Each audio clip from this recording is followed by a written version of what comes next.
My next guest is an alignment coach and published author who helps ambitious women go from surviving to thriving, own their power, and unlock their unique alignment. Please welcome Hailey Wolf.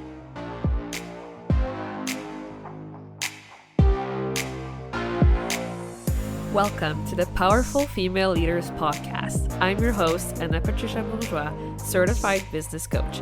I am here to help you up-level, generate consistent wealth, increase your confidence, attract dream clients, and master your mindset so that you can fully own your power and achieve next-level results in your online business and beyond. Every week, a powerful conversation will take place with amazing guests, or I'll share from my experience to help inspire you to start and scale the business of your dreams while being powerfully you. The time has come to stop playing small, stop hiding, and stop waiting. Now is the perfect time for you to passionately pursue your heart's desire as the powerful leader you were born to be. Are you ready? Let's do this. Hello, everyone, and welcome to another episode of the Powerful Female Leaders Podcast. I am here today with the one and only Hailey Wolf. Hey, girl. Hi, I'm so happy to be here. I'm so excited to have you on. You were so great last time we chatted. I was on your show, actually, and I'm so excited that you're on mine. It's an honor and privilege to have you here today. Yes, thank you. Awesome. So let's start by you sharing with us who you are, what you do, and what got you into your passions and what you do today.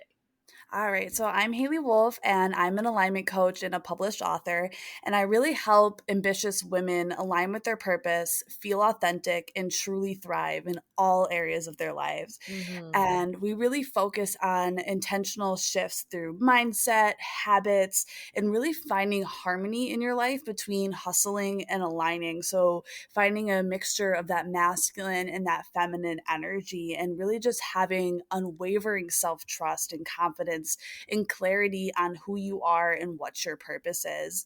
And I Mm. really got into what I'm doing now actually through fitness coaching, which I first started off as, and I absolutely hated it. I didn't like, I love working out, I love being healthy, but I hated Yeah. coaching in that aspect. Mm-hmm. And during that time, I had really gotten to spiritual coaching, life coaching, all those things. And I was so addicted to it and obsessed with it. And I got so Mm. into it that I was like, this is what I'm supposed to be doing. So I got multiple different certifications and different types of life coaching, like life purpose coaching, women's success and empowerment coaching. And I really just Mm. took it from there. And it led to my podcast, my book. And actually, I'm going back to school in a year to get my degree in psychology as well. So it's kind of been Mm. an evolution.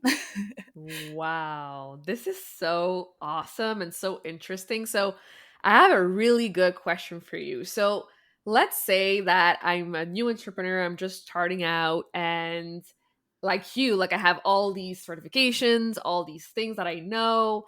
Like, how would you go about it? Because some people, like, they want to like help everyone, they want to be broad and do all the things, and others prefer to be more specific and help one specific person with one specific problem. So, how would you go about it if you had a client that was in that situation, and what would you tell them?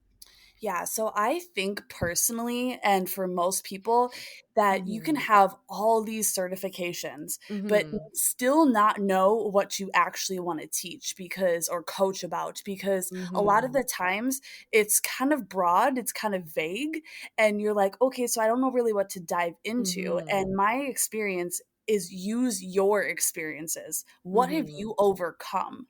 What have you gone through to get to where you are now? What do you have expertise on because you've already been through it? Mm-hmm. And that's where we're really going to find what is your purpose and path that you're supposed to be coaching on. And for me, that really was letting go of the old things and finding my own unique alignment. And that's what I help people do with now.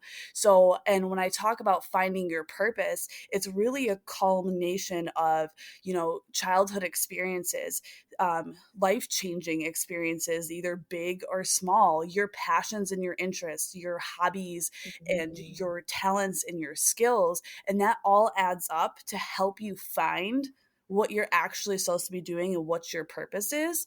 And oftentimes after my clients will go through that work with me, they'll be like, I'm in the wrong niche. Like I'm doing the wrong thing. Like I'm like more lit up about this. And I'm like, you want to be lit up about the work that you're doing. So make sure Mm. it's something that you have also gone through, because you're going to be that more excited about it because you know how powerful that experience was for you. I love this. So much power. I love that so much. And yeah, I think you're so right. And I also think it's a lot of like trial and error. Like you have to try things. You have to take Yeah. action to truly get to know, what lights you up and what you're passionate about. So, growing up, did you imagine you'd be doing what you're doing today? Ooh. I think that would depend on what age you Yeah. asked me that at. When I was younger, I grew up and I was a dancer. I did all sorts of Mm. types of dancing, from hip hop to jazz to lyrical, which actually led me to working as an exotic dancer for 3 years later on in my life.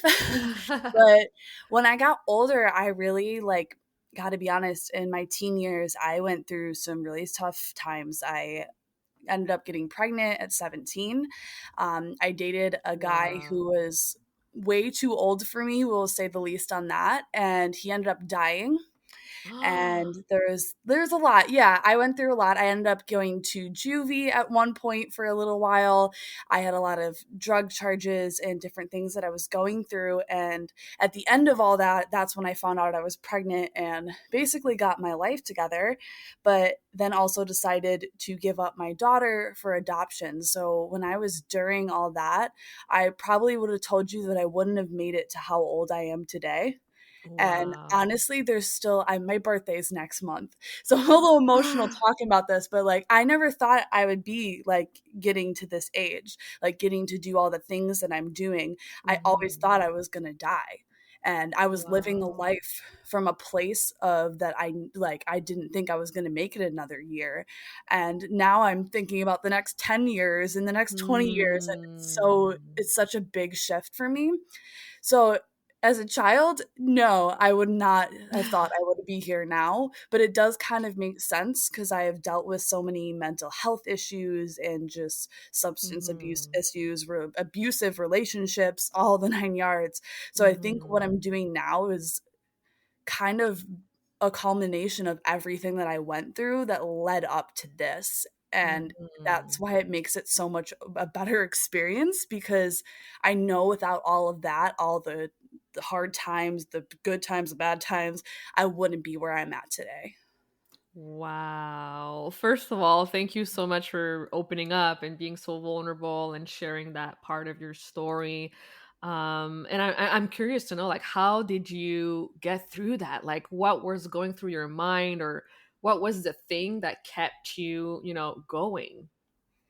Honestly, during those tough moments, it was just like, I'm going to live my life to the fullest, especially after my ex passed away. It was like, Mhm. okay, I only have, what if I die tomorrow? He was 27 when he died. Oh, Like, what wow. if I die tomorrow? It was kind of that thing of like, I need to live every moment to the absolute fullest. And sadly, back in my teenage years, the fullest meant not the fullest, in my opinion. Now it was like, doing reckless things, getting arrested, all those crazy Mhm. fun times that I had were not actually safe. But after I really got through that point and started leading into my life that I am in now, even pushing through the bad stuff, it's really just understanding that I have been through something 10 times worse before. So, and Mm. it's like, if you got through that, you can get through this. Like, I like sometimes I'll list off all the things that I've been through and people are like, "Wait, what?" And I'm like, Yeah. "Yeah." Like, and I'm not saying it to downplay whatever someone is going through, because Mhm. everyone, like, when you're in the moment of things, sometimes feel things feel like the end of the world. But I tend to look back and be like, if I can get through that, I can get through just about anything, because I don't know if I'll ever hit that low of a moment again in my life.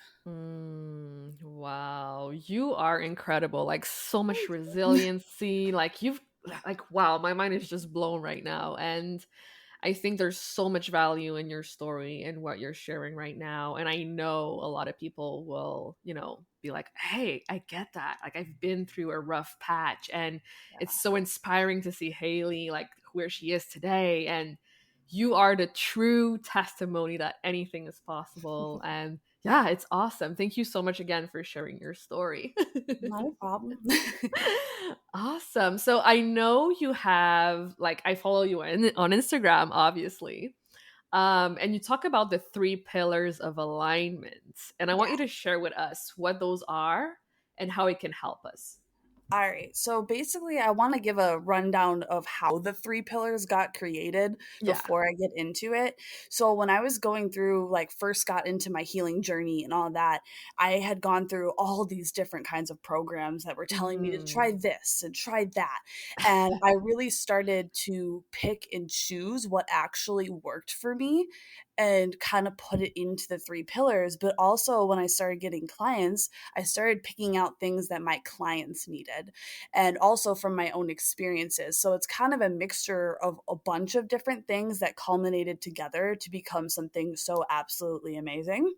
So Mm. we'll start with the first one, which is your mindset, which I know we've all heard before. Your mindset's everything. You have to have a positive mindset and you got to be able to do this and that. And I really focus on growth mindset instead of just trying to be positive all the time. And Mm. a growth mindset really just means that you're understanding that you're capable of growing, evolving, and changing, and that you're Mm. also able to overcome any obstacles that get in your way. Because let's be honest, stuff's going to happen. Like, things Mhm. are going to pop up. And you do, like we said earlier, you called me resilient. And I think that is Mhm. something that I do value in my life, is resiliency. And that Mhm. growth mindset really comes from that. And so when you start building this mindset, you have a sense of deep self trust, because you know you're on the right path and you know anything that comes in your way, you're going to smash it and move it out of the way. So that Mm. is the first pillar. Well, like a basic understanding of it. But and then the second pillar is cognizance, which really just comes down to having clarity on who you are and what your purpose is. And I know we tapped into this a little bit earlier already, but really just going into your passions, your interests, your skills, and your talents, and adding everything up to find your purpose. And I feel like a lot of times people think that your purpose has to be your career or what you're making money off of. And that is not Mm. always the case. Sometimes your purpose can just be showing up as your most authentic, raw, and real self, and not being Mm. afraid of, like, other people's judgment. Or it can just be literally just bringing more pleasure and joy into your life. It doesn't always have to be about, okay, I want to help people do this and that, or I'm supposed to be doing this as a career. Actually, my purpose, if like I like actually have it written down, my purpose has nothing to do with my career, basically, but it Mm. shows up in my career because I literally just want to show up as me no matter what, Mhm. and do the things that light me up. So, Yes. and that is part of my career. It does light me up. But my purpose of lighting me up also shows up in other areas of my life, with my relationships and my hobbies and everything like that. So I feel like sometimes we don't almost want to label our purpose as a career, but just showing up as ourselves can be a purpose, but it can be more specific than that as well. And it just really depends on the person and what they've been through, and really taking that deep dive into self discovery and learning more about yourself on more than just a surface level. And a lot of the times I Mm. ask a client, like, who are you? And they're like, well, I'm a mom, I'm an employee, and I was like, no, the roles that you play in someone Mhm. else's lives or how they view you, that's not who you actually are Mm. at your core. That's just their view of you in their world.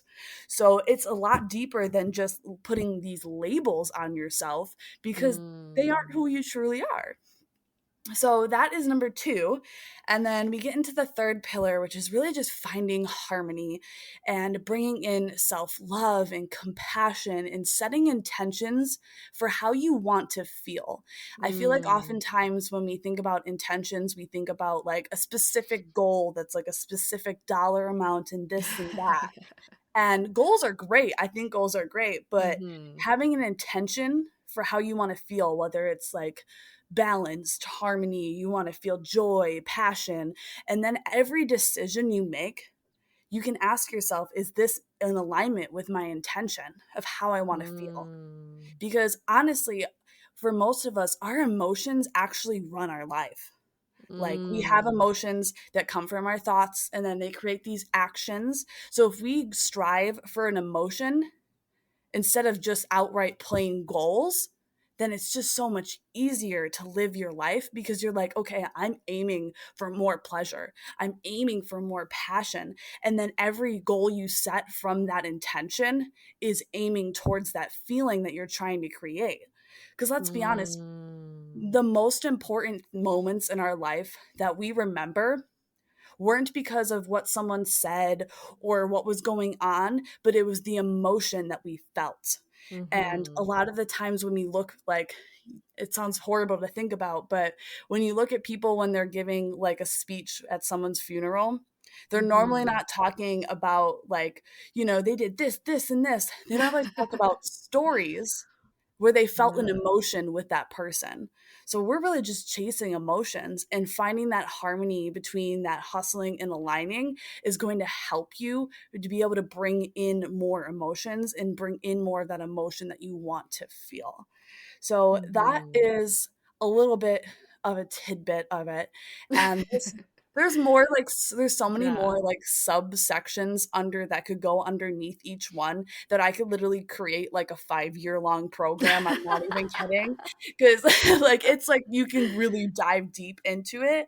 But Yeah. yeah, and the three pillars of alignment are actually a part of my alignment academy, which is like Mm. my signature program that has been changing like so many women's lives. It's absolutely ridiculous.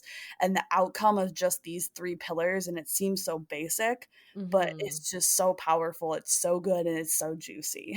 Yes. Oh my gosh. This is so great. And I love, love, love, love the last thing you said about emotions. I think it's so true.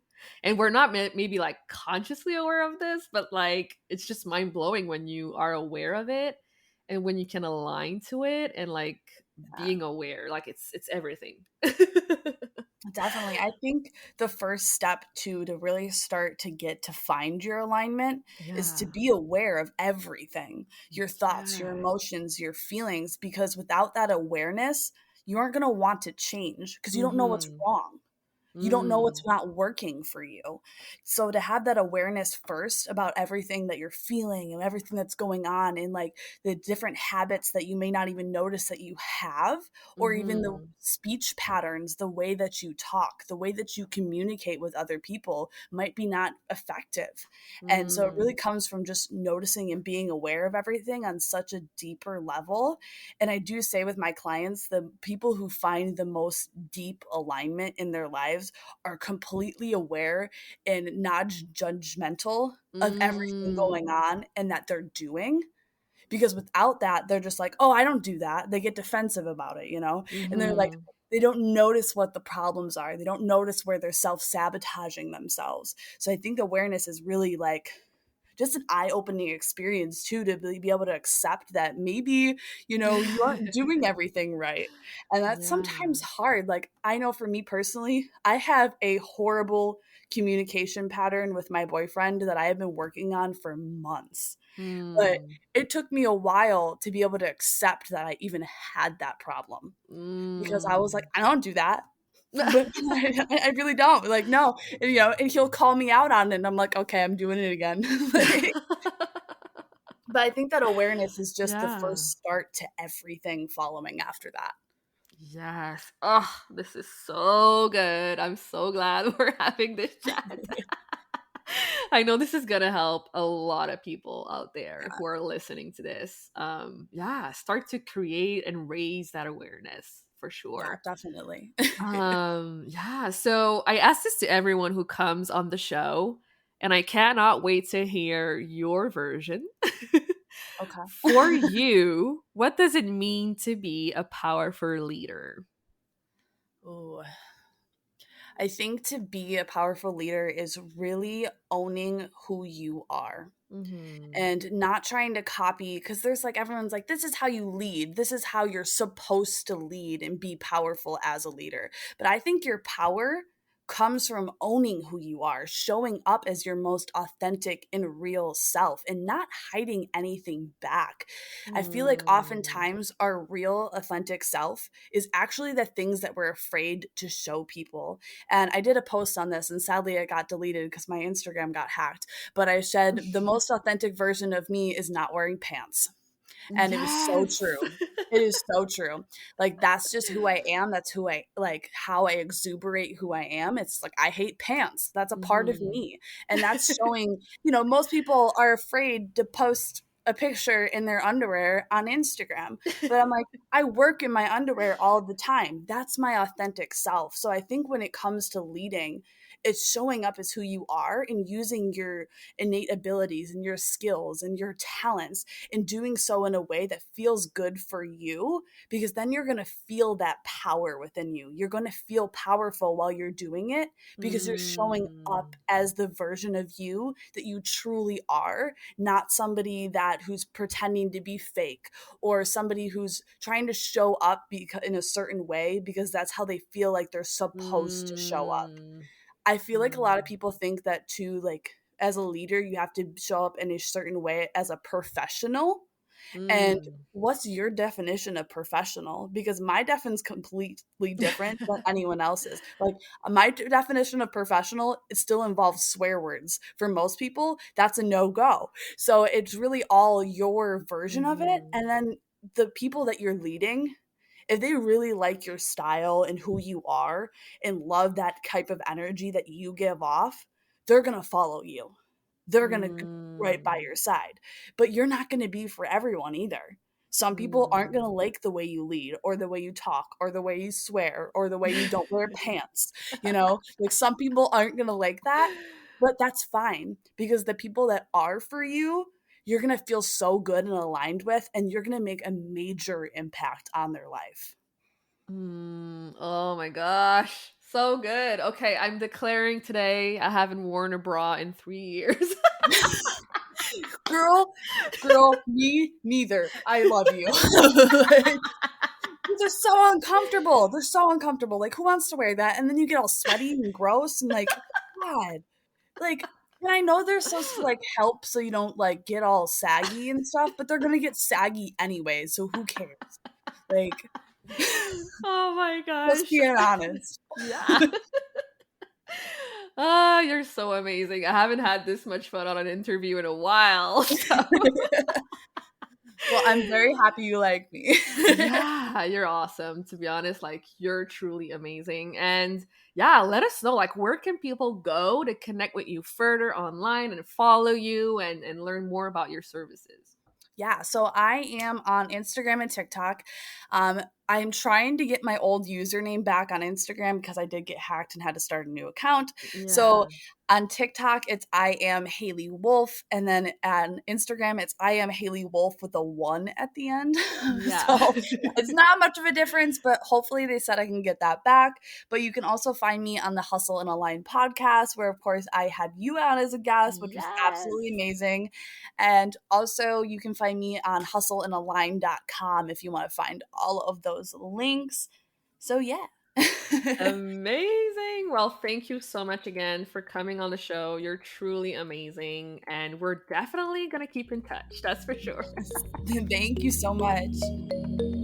Thank you so much for listening to this episode of the Powerful Female Leaders podcast. If you love this episode, make sure to spread the message, leave a review, and subscribe.